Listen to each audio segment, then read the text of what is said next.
তো এটা প্রতি মাসেই লাখ টাকা করা সম্ভব ইনশাআল্লাহ। দেয়ালে দেয়ালে ক্যালিগ্রাফি, কেউ সেসব ক্যালিগ্রাফি ছুঁয়ে দেখছেন, আবার কেউ ক্যালিগ্রাফির সঙ্গে ছবি তুলছেন। আর এইসব ছবি ফেসবুকে দেখে ক্যালিগ্রাফি তৈরির শখ হয় নোয়াখালীর মোহাম্মদ তৌহিদ ওসমান অনুর। তারপর তা শিখে করেছেন বাজিমাত। ইসলামিক ক্যালিগ্রাফি তৈরি করে বর্তমানে তার মাসিক আয় প্রায় লাখ টাকা। ক্যালিগ্রাফির যে জার্নি 4 বছর 3 বছরের মতো, এর ভিতরে আমার এক মাসে সর্বোচ্চ ইনকাম হচ্ছে প্রায় লাখ টাকার মতো, 1 লাখ টাকার মতো আর কি। তা আমি মনে করি এর সাথে যদি আমি লেগে থাকি আর টাইম যদি আরো বেশি দিতে পারি এটার পিছনে, ক্যালিগ্রাফির পিছনে, তো এটা প্রতি মাসেই লাখ টাকা করা সম্ভব ইনশাআল্লাহ। এটা আমার মানে একটা ধারণা আর কি। আর এর সাথে সাথে আমার কাজটা আরো যদি আমি এর ভিতরে বেশি সময় দিই, এমনকি যে ট্রেডিশনাল ক্যালিগ্রাফি যেটা গতানুগতিক যে শিল্পতা বা প্রাচীনটা, ওইটার সাথে যদি আমি প্রতিনিয়ত আধুনিকতার ছোঁয়া আনতে পারি এটাতে, এমনকি অন্যান্য যে শিল্পীরা আছে ক্যালিগ্রাফি শিল্পী, তাদের চাইতে যদি আমার কাজটা একটু ব্যতিক্রম হয়, একটু উন্নত লেভেলের হয়, ওই ক্ষেত্রে আমার কাজের চাহিদাও বাড়তে পারে। আমি আগে থেকে টুকটাক আর্ট করতাম, তো ওই ক্ষেত্রে ইসলামিক শিল্পের প্রতি একটু আগ্রহ জাগে ক্যালিগ্রাফি শেখার প্রতি। তো এরপরে অনলাইনে প্রায় 1-1.5 মাসের মতো খোঁজাখুঁজি করি কারা শেখায় বা কোর্স করায় কিনা। তো সর্বশেষ আমি ঢাকা ভার্সিটির একজন ছিলেন উসামা হক ক্যালিগ্রাফার, তো ওনার কাছে অনলাইনে আমি একটা কোর্স করি। এরপরে ওই কোর্স শেষে বেশ কিছু কাজ করি। কাজ করার পরে আমার যে কাজের উন্নতি করার জন্য বা আরো ভালো কাজ করার জন্য ঢাকাতে গিয়ে এশিয়াটিক সোসাইটিতে আমাদের মাহবুব মুর্শিদ স্যারের কাছে আরো একটা কোর্স করি অফলাইনে।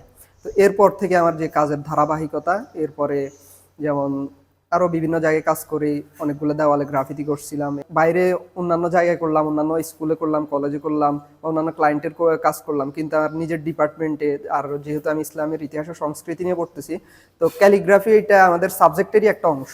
আমাদের সাবজেক্টেরই একটা অনেক বড় একটা অংশ হচ্ছে যে ইসলামিক ক্যালিগ্রাফি বা ইসলামিক শিল্পকলা যেটা, ওইটা। তো ওই ক্ষেত্রে আগে থেকে আমাদের ডিপার্টমেন্টে একটা কাজ করার অনেক শখ ছিল। তো এরপরে আমাদের যে সিনিয়র ভাইরা যারা ছিলেন বা আমাদের টিচার যারা ছিলেন, সবার সম্মিলিত প্রচেষ্টায় তো ওনারা আমাদের সাথে যোগাযোগ করে, এমনকি আমরা সর্বশেষে এই কাজটা করি। এর করার পরে আমার থেকে মানে খুবই ভালো লাগছে, যেহেতু নিজের ডিপার্টমেন্ট। মোহাম্মদ তৌহিদ ওসমান অনু নোয়াখালীর সদর উপজেলার নিয়াজপুর ইউনিয়নের জাহানাবাদ গ্রামের ছেলে। তার পিতা মোহাম্মদ হেলাল উদ্দিন পড়াশোনা করেছেন নোয়াখালী সরকারি কলেজের ইসলামের ইতিহাস ও সংস্কৃতি বিভাগে।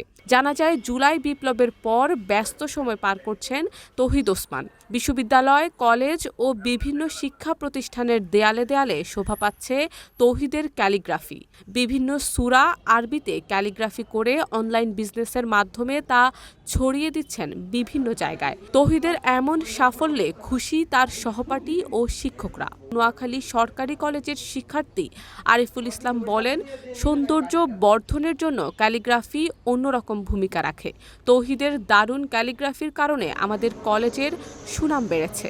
আমরা চাই সে যেন আরও সফলতার সাথে এগিয়ে যায়। এবং তরুণদের মাঝে, বাচ্চাদের মাঝে এই যে একটা নতুন আর্টের যে স্পৃহা তৈরি, এই ক্ষেত্রে ওনার একটা ভালো অবদান কিন্তু আছে।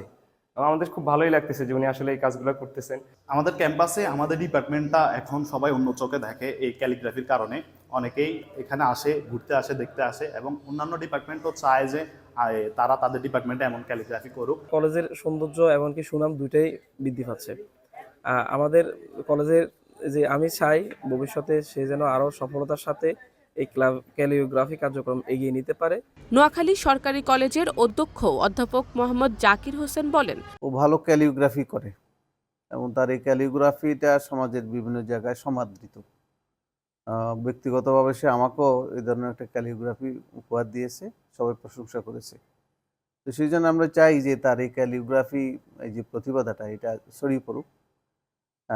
সেই জন্য আমরা ওকে সহযোগিতা করার চেষ্টা করতেছি। শারমিন নিশু, ঢাকা পোস্ট।